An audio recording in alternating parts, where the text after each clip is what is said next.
This is the Business of Apps podcast, bringing you actionable insights from the leaders of the global app industry and the world's fastest growing apps. You can find more app news, data and analysis over at businessofapps.com. Welcome to the Business of Apps podcast. On this show, we invite app industry professionals to cover various topics, and we promise to do our best to keep it both insightful but brief. In this episode, we have Nathan Hudson, founder and CEO at Perceptycs. Nathan, welcome to the Business of Apps podcast. Art, thank you for having me. It's great to be here. Awesome. Thank you for coming. All right. There are roughly 5 million mobile apps between iOS and Android, roughly speaking, population of Norway. And of course, every single of those apps has its own purpose, and they collectively help all of us work, study, improve our health, entertain ourselves, and more. But as you know, only a handful, compared with the total number, are really popular and welcomed.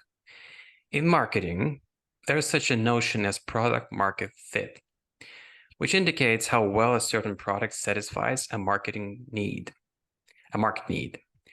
What does it take to achieve a product market fit for a mobile app? Today, I have Nathan to help us answer this question. But first, as always on the show, before we begin, Nathan, please tell us about yourself and what is your background in marketing? Yeah, for sure. So, I started marketing when I was a teenager.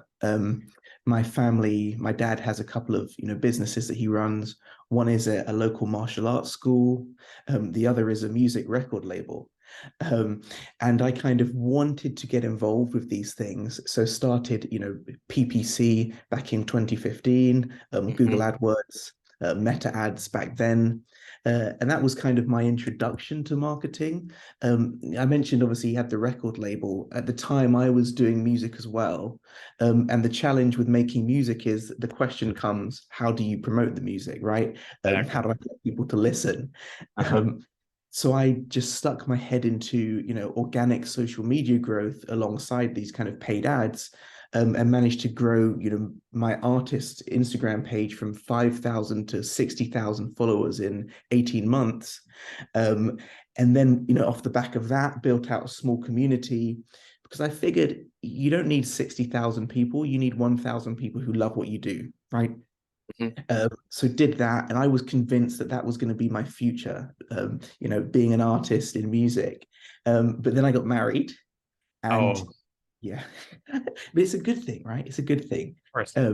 I needed more money than music was going to provide. So that's when I kind of switched into a full-time marketing role, which was actually ed tech, but, from ed tech to fintech to mobile apps. And now I'm here. Yeah, that's a great story. And I got to tell you, we all know how hard it is to both be, so to speak, Steve Wozniak and Steve Jobs in the same person, being both guru in the marketing and in the product, like develop it, market it, and make the whole thing click, using just your own single brain. That's a skill. Now I know you launched your company Perceptycs recently. Please tell us about it. Yeah, so essentially it was back last year where I was at Spoke and I was doing some freelancing, right? And it got to the point where a lot of people were saying to me, hey, can you help with this? Hey, we'd love to work with you on this. And I was thinking, I would love to work with you too, but I can't. I have a full-time job. And I decided to kind of take a step out and start Perceptycs. All of these companies speaking to me were early stage mobile apps. So they didn't have a head of growth. Maybe they had a couple of one marketing hire and, product teams and some engineers, but they really needed help finding product market fit, finding their growth levers, understanding their customer and starting to actually, get month-to-month growth. So I thought, you know what, I'm going to go for it. And then, completely left my role and started Perceptycs. All right. This April, at the Promotion Summit in London, you told the story of your journey to achieve both product market fit for this Spoke app you just mentioned and managed to grow it month over month. I would like to introduce this story to our listeners. So let's start. How do you define what is product market fit? That's a really good question. I think this is an interesting question because I think although there's kind of some consensus around it, I think that there's always debate around this. So, I mean, on one hand, I'm beginning to think increasingly that you can't have product market fit if you're a company or an app that doesn't generate revenue, right? But of course, the story that we'll get into when I was at Spoke was all about their time pre-revenue. And I suppose on one hand, when you think about the word market, like by definition, a market is, I believe it's an area in which commercial dealings happen, right? And commercial by definition means to make a profit. So if you're not charging, you can't really get product market fit. But on the flip side, if you think about, apps like Instagram, Facebook, WhatsApp, TikTok, social media platforms, Mhm. I doubt anyone would argue they don't have product market fit. They certainly do. So I think for me, I like to think of product market fit as when you've built something that people love and consistently use, increasingly add and pay for. And the way I like to measure product market fit is threefold. I think one is obviously the classic Sean Ellis survey, that how disappointed would you be if you could no longer use the product? Mhm. Where you aim for 40% of respondents saying very disappointed. I think the other key sign is a flattening retention curve. So if retention curve flattens over time, it means that people, stop dropping off. They cease to drop off. They cease to churn, in which case you've built something that people can consistently use. And the final one, as strange as it may be, is, having great qualitative feedback, having great reviews, great testimonials, and really just hearing from people how much they love what you've built and they love your product. Sometimes, you can have good retention, but people don't love what you have. I think if you can find these three things, then you found product market fit. Yeah, this is great. I like that you put this number on just to measure product market fit, because obviously you can measure like the financial part, are you making money?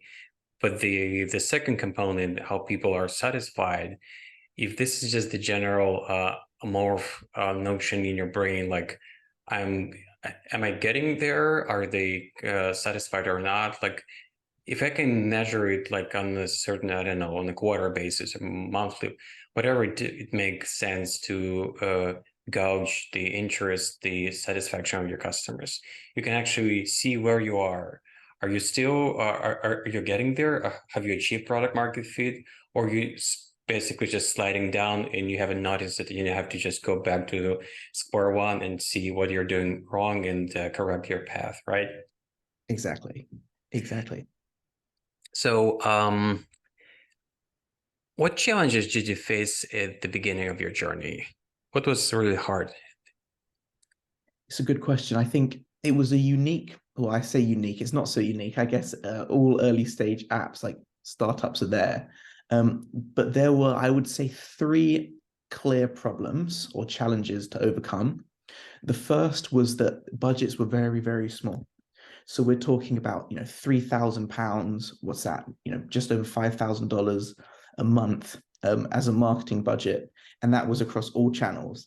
Sometimes when I tell people that, they think, "Oh yeah, per channel, right? 3,000 on Meta, 3,000." No, all in.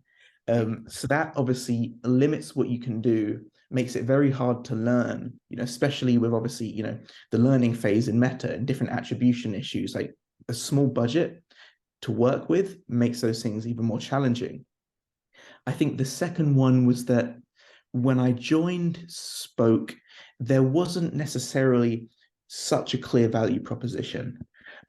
So essentially, a lot of people want growth and their focus is let's grow.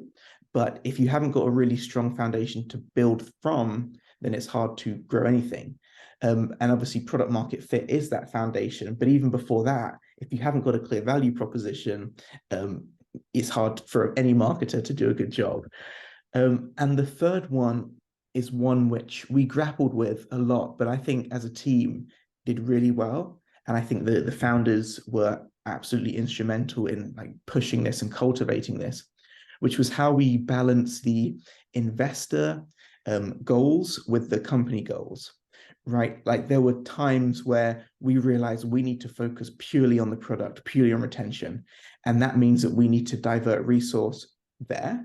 And it means that top line growth might not, head where we want it to. Number of new signups isn't going to increase this month because we're not focused there. And I think investors don't like that. And of course, that means that founders don't like that.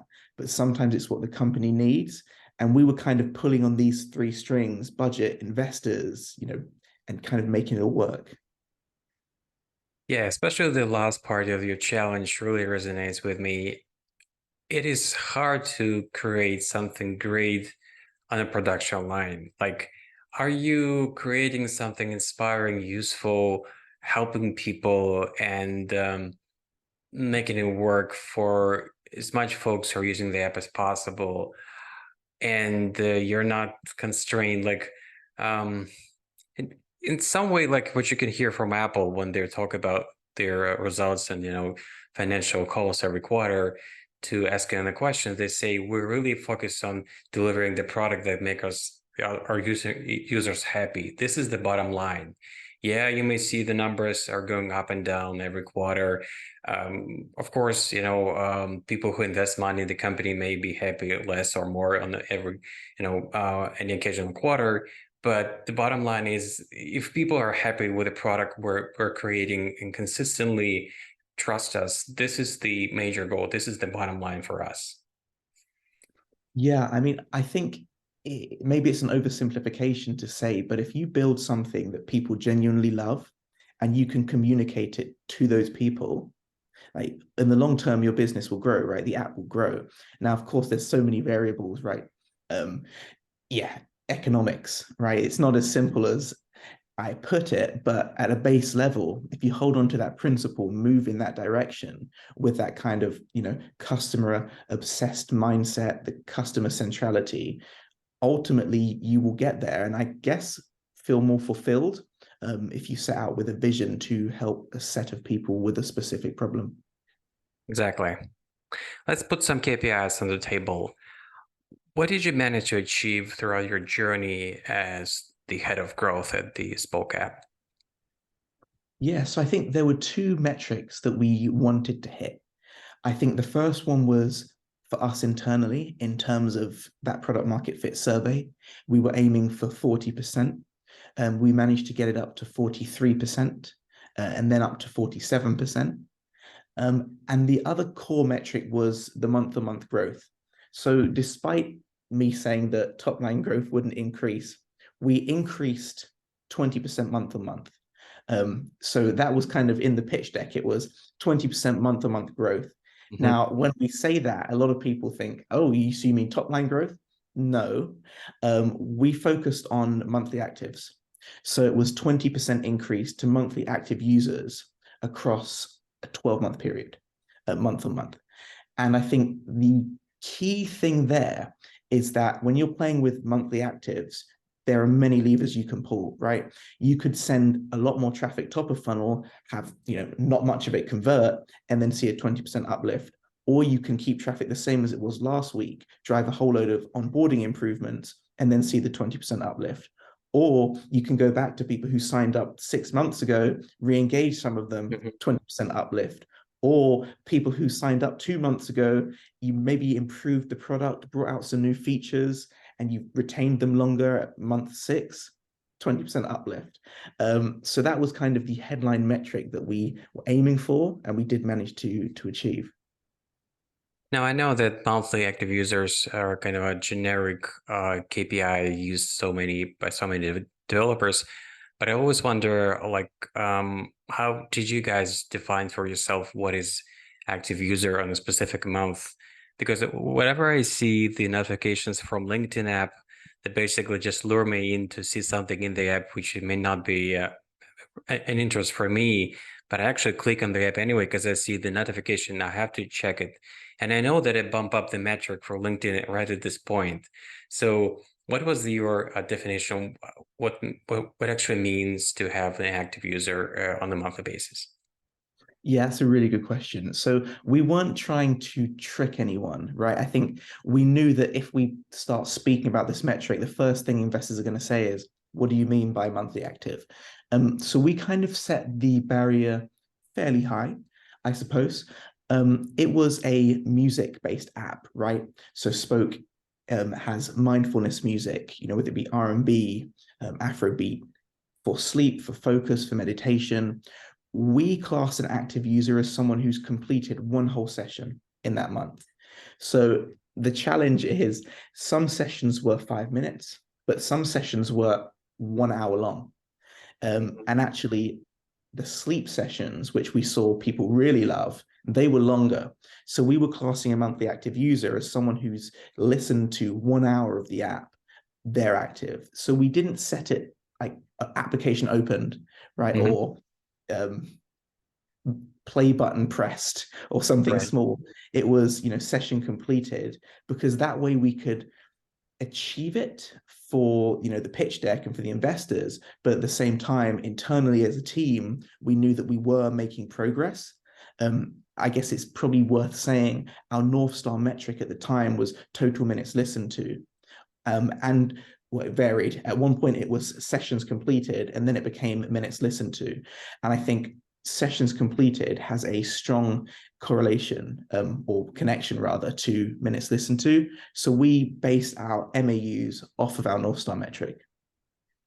Yeah, this is really important because I know my own experience that measuring KPIs for a podcast or any media, you always wonder, okay, should I really look at the numbers, how many people open the video, watch for a few seconds, or is there a chance I can actually measure how many folks actually watch the entire movie, the entire media file in general?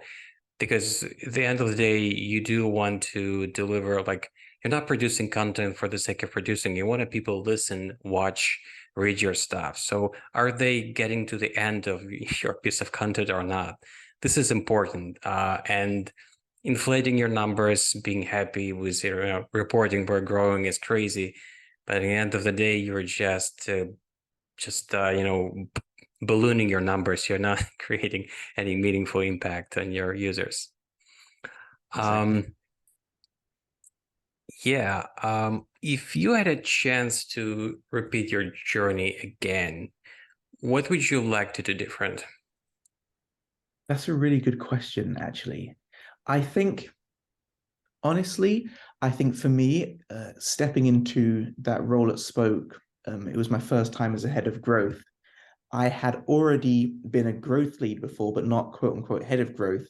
I kind of had some learnings that I wanted to put into play.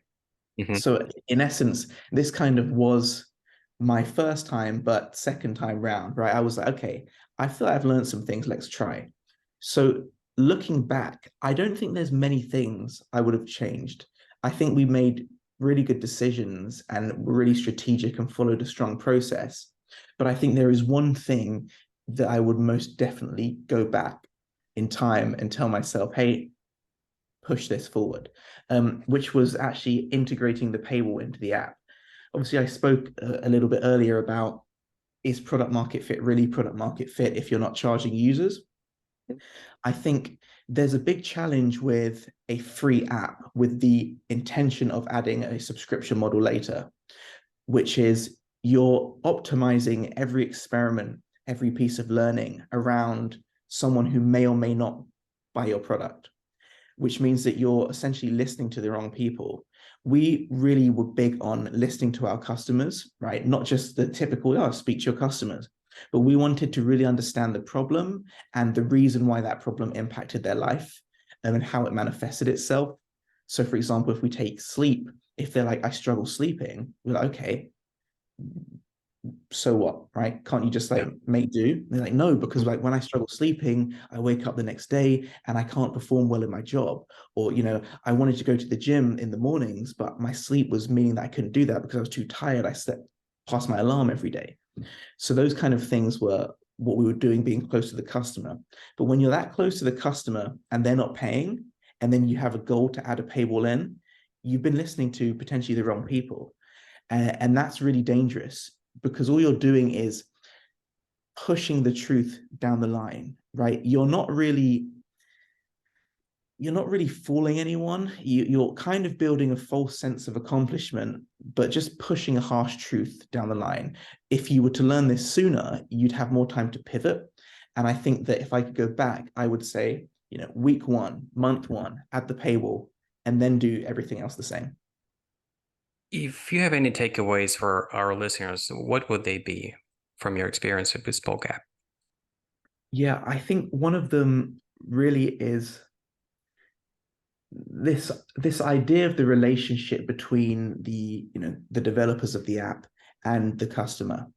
I think no one argues that you shouldn't speak to your customer, right? I don't think I've heard anyone say that. Everyone always says speak to your customer, but no one really speaks around the nuances into that, right? Like I kind of touched on, you can speak to your customer at a surface level, but there's the answer behind the answer, right? I think that's something that I would recommend people to look for, which is, the answer behind the answer. What is it the customer really wants?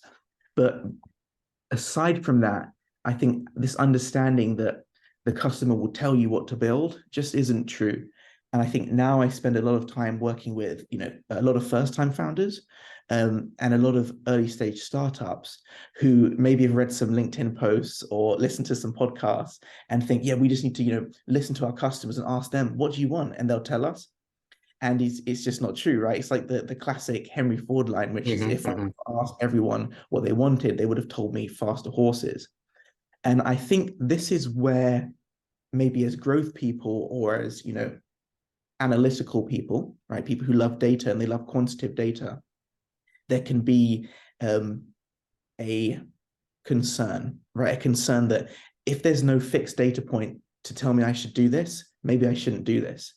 And I think this is where intuition comes in. I think if you're speaking to your customers and you have empathy, then your intuition is going to help you a lot. And I think a prime example of this is you can ask your customer what their problem is, and they can tell you their problem better than anyone else. And if you take the time to listen, you can build empathy for that problem. And then with that empathy and your intuition, you can, come up with a suggestion or a solution which might fix their problem. So if this is a feature in your app, or if this is a new app altogether, that's what you should do. But it's not because you said to them, hey, what should I build? And they tell you. It's a process. It's an art and a science. Yeah, that's the ultimate combination. And yeah, it's exactly a great point. People can tell you about their problems, but they're not in a position to tell you how exactly to fix it, so to speak. And this is always up to you. Otherwise, just like, yeah, quoting Henry Ford, we will be delivering them faster horses, faster Tesla driven by horses. That would be amazing.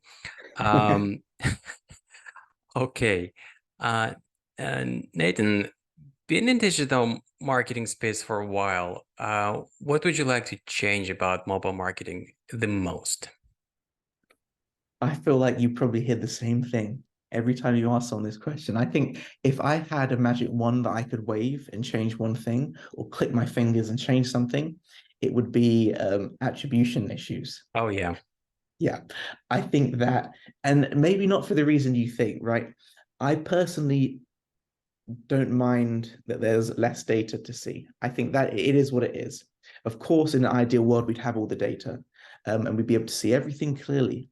And it would all be unaggregated data. And we'd be able to see, the exact postcode where our users are when they sign up and all these kind of things. But I think that the challenge is for myself historically, and maybe for a lot of marketers out there, is that the marketer's always reporting to someone, right, and communicating to another stakeholder. Right. And I think the challenges in mobile marketing are that we as mobile marketers may have a conclusion and a piece around our attribution, but the other stakeholders in the business don't, right? So that stakeholder looks at your 70% accurate data like, yeah, but it's only 70% accurate. Like, what if the other 30% transformed it all? And they're uncomfortable. And then you as the marketer spend all this time trying to bring a better solution to them, which you can't really do. And I think if attribution was fixed, then I wouldn't have to spend so much time repeating myself in these conversations. So that'd be the one thing I would change. In other words, Apple, please help me to convince the people who give me the money for the project that I'm doing right. I'm not hallucinating. There are data that can back up what I'm saying. Oh boy. That's it. Okay, we are transitioning to the second smaller part of the show, where once we're done with the topic on the table, I take a chance to ask a few questions to every guest on the show so people who are listening us can know them better. Here we go. So, what smartphone do you have now? Are you been switching between these two giants or just staying one side of the fence all the time? Good question. So I have an Oppo. I don't know which one. I need to upgrade my phone. It's 2 years old. Well, these the Android side, right? Yeah, Android side. But I do have an Apple phone, an iPhone for testing, purely for testing, because I'm in apps. How can I not? Exactly. Oppo, it's actually you're the first guest who mentions the brand, because I know about the brand, but why did you make a choice to take Oppo as opposed to other brands? Yes, it's a good question. No specific reason. I went into the phone store and the guy sold me an Oppo, right? He was like, yeah, you need this. Gotcha. I think he was an Oppo fan, and then he just convinced me, and it was cheaper. So I thought I'll go for it. Got you. All right. Back in time, what was your first mobile phone? The one you could put in your pocket, but before the smartphone era. Wow. I'm not sure. It was some sort of Nokia. It didn't have a camera, but it did have Snake. So I could play that Snake game. It was the most important thing. Yeah, no camera. Who needs a camera? You have a snake. All right. Uh, Back to present. Imagine you've left your home and your Oppo smartphone sitting on your table or whatever. So you're outside, the smartphone is not with you. What is the most missing feature for you? Gosh, I think it depends on where I'm going.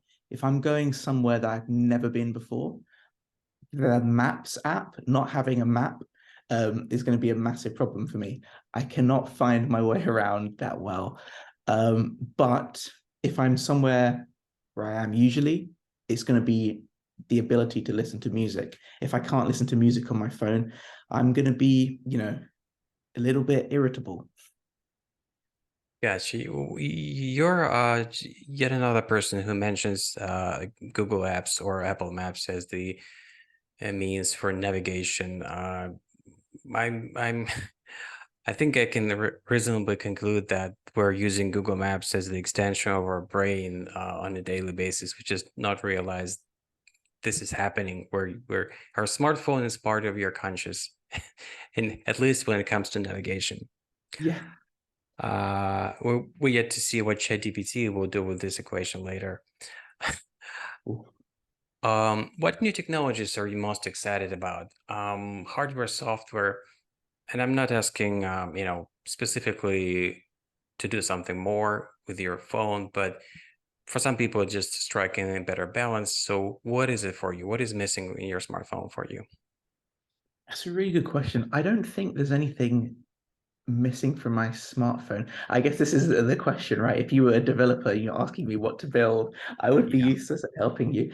I think now I'm thinking about the problems I have. I think for me, I have a lot of apps. And a lot of communication methods on my phone, right? Like Slack. Some people message me on Skype still, right? The WhatsApp, obviously, Gmail, different mail apps. And I think having all these notifications at the same time is really frustrating, and having to turn them all off and, or do not disturb. There's not specifically, or at least not that I've found, a great way to manage all of those notifications. Unless there is, maybe you know one, but I think if there was a way to more easily manage the apps that send me notifications at different times in the day, that would, really help productivity. Yeah, this is a really hard one. I don't think there's a solution for this problem specifically on the iOS side either. Of course, there are a bunch of settings you can use for the focus mode you're setting up for work, sleep. But it's easier for sleep. You just dropping all notifications. That's the easiest case. But when it comes to how good it should, balance between letting you know about important stuff and then kind of moving away from your path when it should let you just be free of any distraction. This is kind of intelligence setting, and unless it can learn on the way just to customize it for your needs, I don't think you can even set up a set of features, kind of a general case. So yeah, I think it's tough. Probably, both sides, Android and iOS, are working on it because it's really important. It's subtle. You may not realize how intrusive it is, how it actually ruin your day, piece by piece. But yeah, it may be really disturbing. I Yeah, hear you. yeah. Maybe it's the next app to develop, right? Yeah, yeah. Waiting for the app is waiting to be developed. Okay, before I let you go, very, very final question. How can people get in touch with you and get more information about what you do? Yeah, so I think my LinkedIn is always a great place to go. My name, Nathan Hudson, on LinkedIn, or my website, or our website, perceptycs.com, is a good place to contact us. We're actually starting a blog soon, so we're going to have some great content for early stage startups, specifically apps looking to find product market fit, get the metrics they need for the next funding round, find channels that they need, get started with ASO, all of the good stuff. So the website is a great place. Awesome. Nathan, thank you so much for coming on the show and spending time with us. Thank you. Bye-bye. Thank you. And that was Nathan Hudson, founder and CEO at Perceptycs. To listen to more episodes, subscribe to our podcast on iTunes, Spotify, Stitcher, Google Podcasts. Just search for Business of Apps and you will find us easily. Remember, we release episodes on Mondays, so subscribe and you'll be able to get new episodes on your smartphone, tablet, or computer if you're still listening to episodes of a podcast on a computer as we release them. And please don't forget to leave us a review or comment on iTunes. It is highly appreciated. And all episodes will also be available on businessofapps.com. Thank you for listening. See you next week. Thank you for listening to the Business of Apps podcast. For more, head on over to businessofapps.com.